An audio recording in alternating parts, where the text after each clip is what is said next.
Mga kapamilya, ito balik ulit tayo.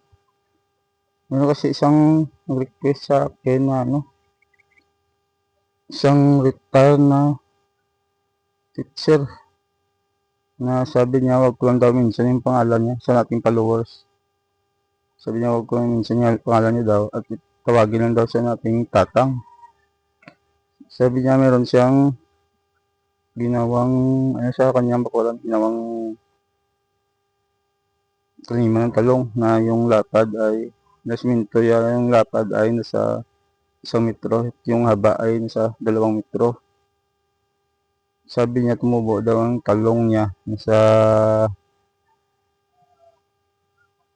nasa 11 day old. Kaya ito tama ito. Mga kapamilya, at meron akong tapunin natin, turo natin to.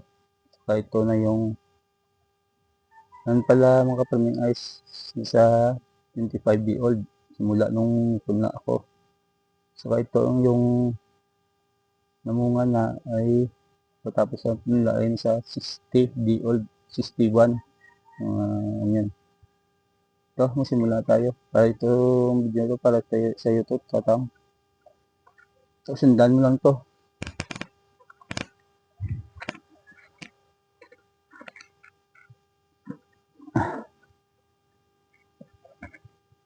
Mapansin nyo mga kapamilya doon sa 25 day old to meron na siyang tulad sabi ko sa nauna kong video kasi hindi daw masyado maintindihan yung sundan at saka hindi ako nakagawa ng video na pagtapunin kaya ito na. Mapansin nyo meron siyang 5 dahon, panganin sa talbos, sa 2, 3, 4, 5 sa panganin sa talbos. Ito na hanggang tamang yung tamang time na katpunin natin siya. Pwede natin gupitin yung siguro dyan, pinakatalbos niya lang, pwede natin kamayin lang siguro to kasi mga malambot. Ito mga farming, napuning ko na siya. Ito lang yung tawag tapuning para magkaroon siya ng maraming sanga. Karoon siya ng maraming sanga tulad yan. Yan. So balik muna tayo dito, maya screen ko yan. Balik muna tayo dito. Sana masundan mo ito tatanga. Hirap talaga nito pag gulang Okay.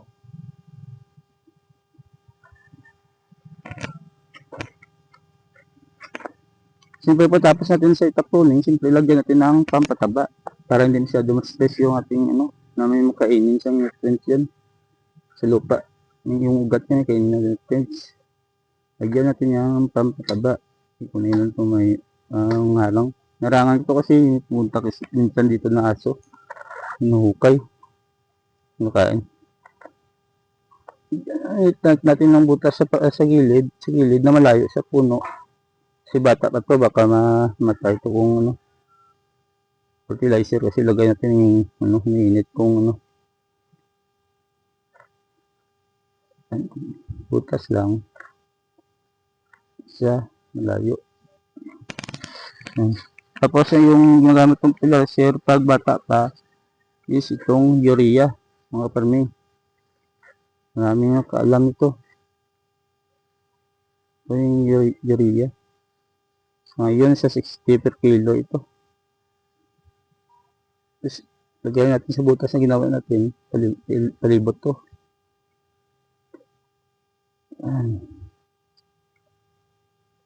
Kunti lang. Hindi yung masyadong dami yan.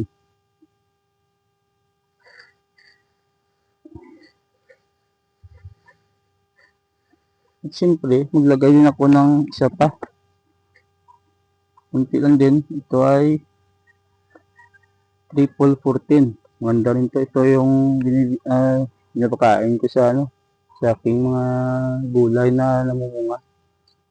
Kasi nagpadagdag to sa pabunga sa mga ating mga gulay, lalo na laklak to, simula ng laklak. Ito ang nilagay ko. Ayan. Tapos ito, ito lang lagay niya. Huwag masyadong dami. Tapos ito, simple, tabunan natin ng lupa. fertilizer. Nalagay natin yung pampataba. Ayan.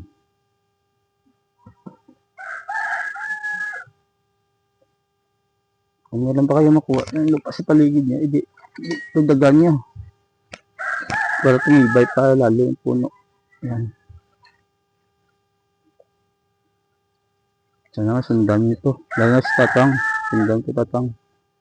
Mas maganda yung ginawa mo tatang kasi wala kaagaw na damo yung kahit hindi matakpan ito yung ginawa mo. Importante sa nasikatan ng araw sa umaga. Maganda kasi pag walang kaagaw na damo yung ating mga gulay kasi walang kaagaw sa nutrients. Ang gandaan pag walang damo. Tataba yung ating mga halaman na gulay kasi walang kaagaw ng nutrients sa lupa. Ito mga kapamilya, itong lupa dito is ano to, yung lupa din sa dyan sa galing sa kalsada na binubulbos. Ano tawag yan? Ni-grade. Punta dito. Galing doon sa taas. Ni-grade. Punta dito. Kaya ito, ano yun? Ang buhangin. Dito, ano na lupa. Yung tinatambak ito ay tinatambak sa mga nagawang kalsada. Ito, buhangin to. Siyempre, ito na, lagyan natin ng lupa para proceed tayo sa 61-day-old na talong na may bunga na.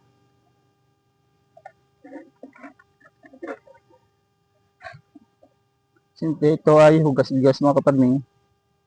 Banda yun ito pang pagkataba. Basahin natin sa gilid lang. Ayan. Ayan. Proceed tayo sa ito na. Buti naman kalapit sila. Proceed na tayo sa ating natapuning mga munga na. Ito ay nasa 25-day-old. Depende yan sa pag simula ng sumibol. Depende yan pag-alaga nyo. Kasi baka hindi nyo naman pinakain ng yung laman. Kaya hindi din lumago. Tulad dito na 25-day-old. Meron na siyang alimang dahon. Pang-anim sa talbos. At ito na yung wait lang at gawa ako ng magandang at lagyan na natin yan ng triple coated para mas dumami pa yung bunga niya. At lagay natin sa mga ng pisto para mas lalo yung mga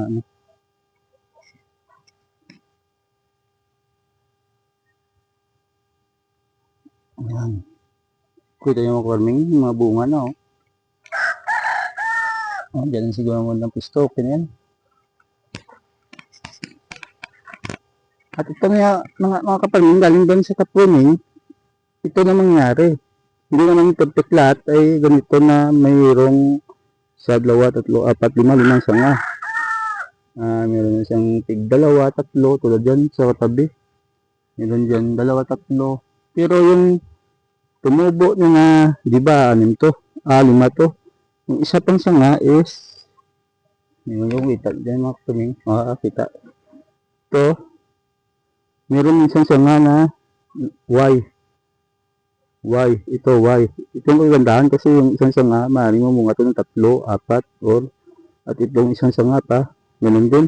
Y din naging marami na. Maraming sanga na. At yun din, lahat sila mayroong Y. Siyempre, tanggalin natin yung ito. Itong meron tumubo na sanga, wala to, hindi to mamunga. Kaagaw lang ito sa nutrients, kaya huwag natin ito, tanggalin natin ito. Para mag-focus na sa pagpabunga. Ito may bunga na.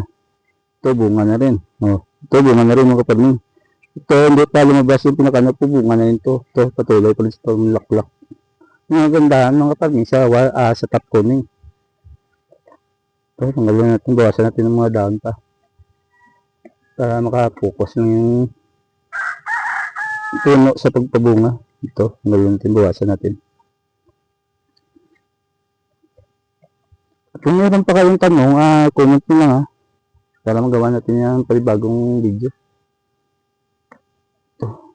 Yung iba kasi nasayangan yung pagkuha ng ito, mga sanga. Sayangan pa sila nito. Huwag kayong mahinayang kasi ito ang umagaw ng ito kung kaya nito. Kaya hindi minsan namunga yung talong dahil dito sa mga sanga na hindi naman yan mamunga. Kaya bantayan nyo rin yung mga talong. O diba, maliwalas. So, marami pa siyang black oh.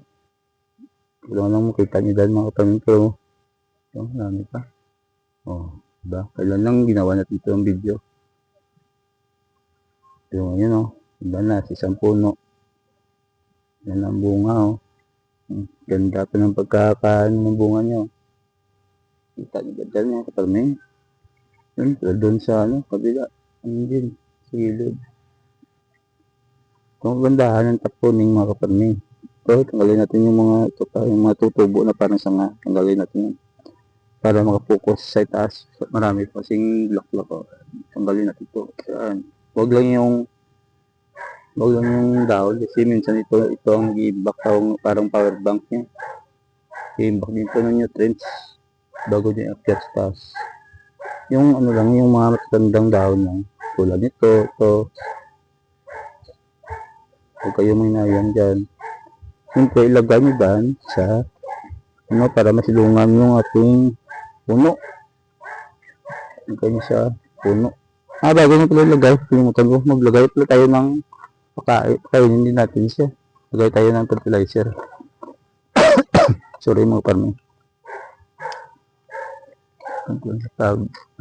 Ikan ko lang.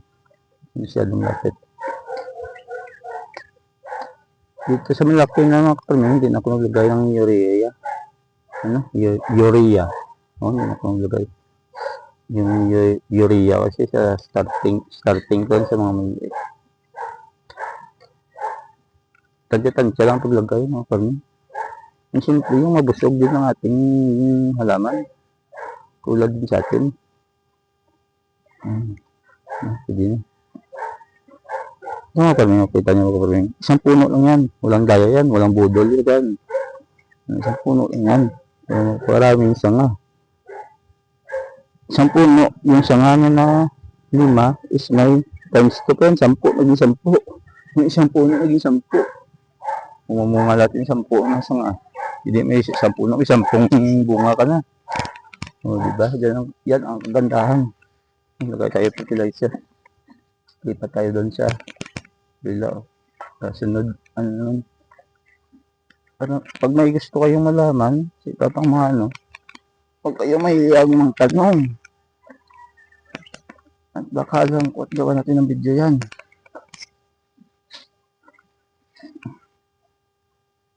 Pag dito na sa mga kapamilya, pwedeng 4 sides ilagay nyo. O sa 3 sides. Ako 2 sides lang. Kabilaan na ako naglagay ng pampitaba. Okay na yun. At doon sabi ko, hindi na ako naglagay ng urea. Ito ng 14 at dinadamihan ko na. Siyempre para madami sa makain, dami din sa bunga ibibigay sa atin. Huwag kayong nayang pagkain. Lagyan natin ng lupa.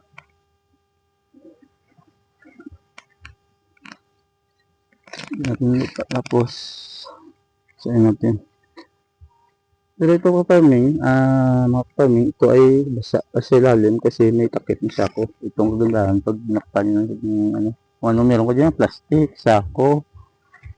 Okay, ito na. Itong takpan lang, mga sira-sira. Itong takpan lang.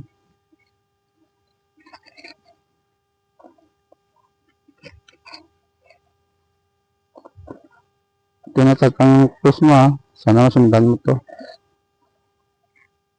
Kung may gusto ka pa malaman sa ibang aming gulay, comment lang dyan ulit at gawa natin yung video. Ngayon ako dito, kamatis din. Kung ano lang pwede matanim dyan sili. siling, maganda na ng siling sigang. Maganda yun sa mga paso, sa malait, mga maliit na space lang.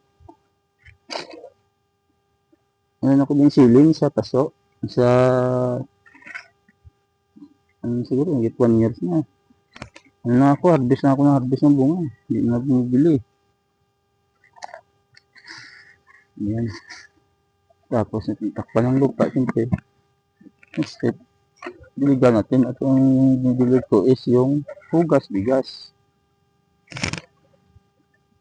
Para maganda rin ang pag-inom ng ating talong na munga. Siyempre, bigay din ng maraming bunga. Marami naman nasayahan ito sa aking video. Kasi munga na yung talong, marami pang bunga.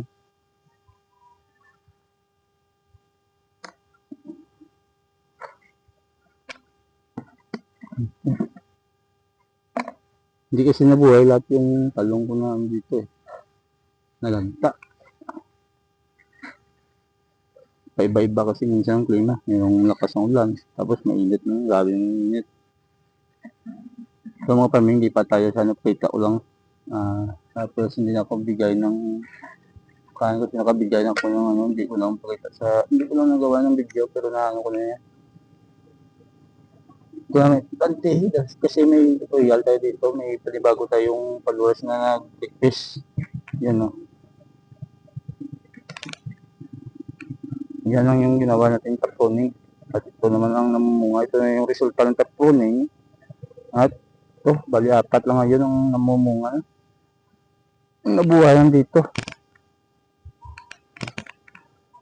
Yan mga kapaming.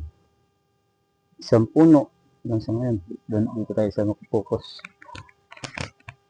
Siya mo lang kasi nakaharap sa araw eh. Wala pa sa araw. Ayan. Pero ganda sana yung dito. Okay yun. Ito ang kapalming bunga na ito. Siyempre meron dito. Ayan natin. Nasa 61 di old ito mga kapalming. 2 months. Ibig 2 months. Ito mga kapalming. Ito sanga to. Yung iba hindi niyan kinukuha. So dapat natin kunin para hindi ito kain ng pag hindi natin ito kuha. Pag hindi natin kasi ito kinuha, maglaki ito mga kapaming, focus na siya dito, yung nutrients na makain ng ugat dito sa lupa is punta lang dito, lumalaki ito, pero hindi naman tumumunga. Ito lang dapat focus natin yung bunga sa bunga. Ito, tanggalin natin wala na nakain na nga ng ito. Ito, yan siktos, likod ng yan, kita yan. Ito yan, pero kailangan natin nga patayin.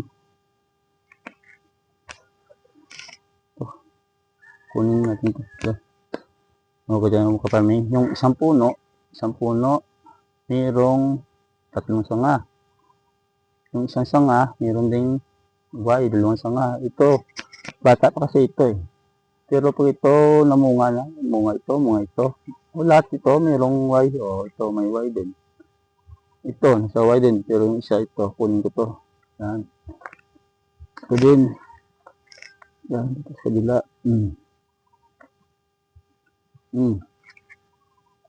Ayan, kapaming. Hindi ko na sila lagyan ng fertilizer kasi nilagyan ko na to. Hintay lang ako sa mga 15 days naman. Bagong lagay ulit ng triple 14 Kaya ta. Gawan nga itong video pero gusto ng tatang na simula sa top pruning. Gagawa tayo ulit. Hindi na natin i-upload yung nagawa natin yung una. Para masundan niya. Ito na. Mag-prune lang ulit tayo ng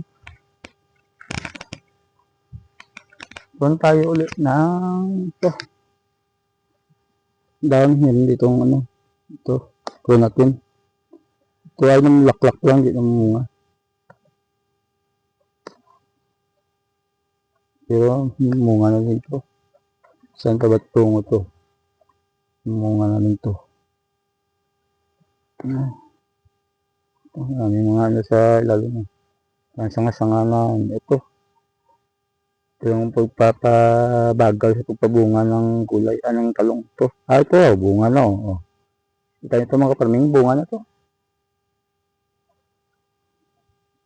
Okay na. At patuloy pa rin siya sa iyo kanyang Y. Ito Y. Y din to. Ito ay huwag natin tanggalin. Ito Y din.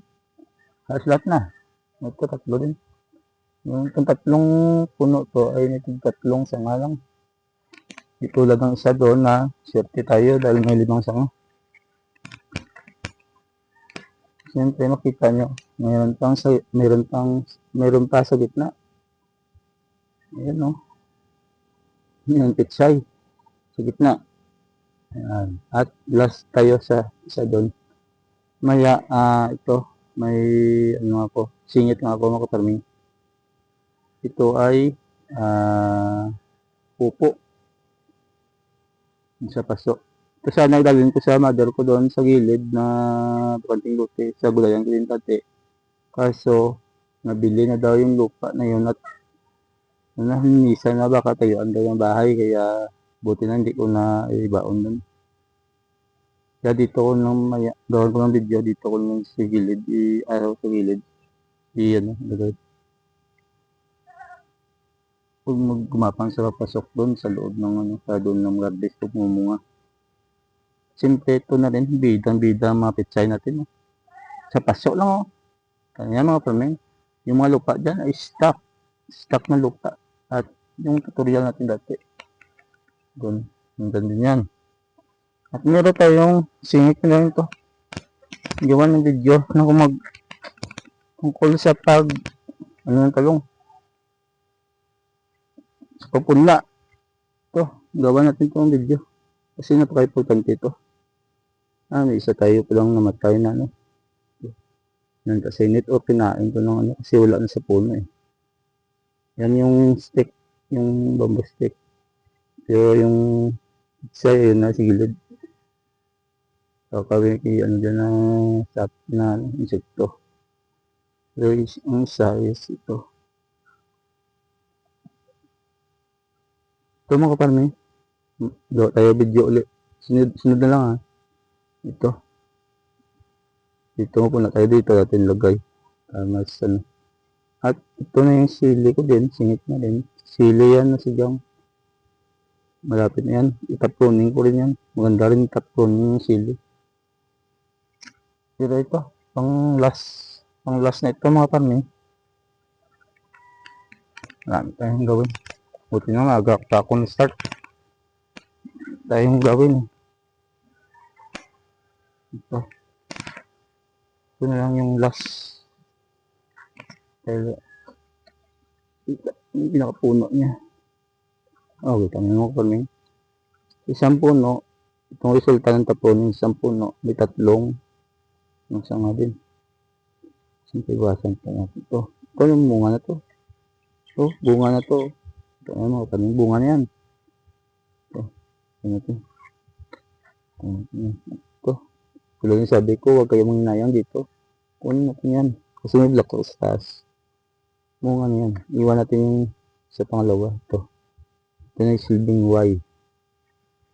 Y niya, ibig sabihin ng sanga niya, din naman bunga din. Ito din. Huwag natin kunin yan. Ito kunin natin. Yung mga dahon siyempre lagay natin dyan sa ito, yung dito na ito mga kaparming, ito kala nyo munga ba ito? Hindi ito munga. Kunin din natin yan. Kagaw din yan sa nutrients. Tapokus natin sa pagpabunga yan.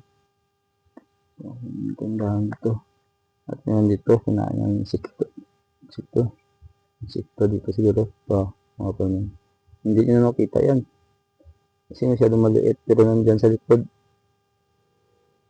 Yan ang mumutas dito sa mga At yan ang pumupunta sa dito sa mga maraming bulak-bulak Sabi. Ang ganda ng tubo ng apat natin. Apat lang pero maraming sanga. Okay yan. Sige mga kaparming, dito na lang yung video mga kaparming. At sana masundan ito ni Tatang. At Tatang, baka meron ka pang tanong. Huwag ka lang may yan comment. At siyempre, para ma-update mo rin sa uli yung tinuro ko. Hindi naman sabihin na budol ang turo natin. Sige mga kapamilya, bye-bye.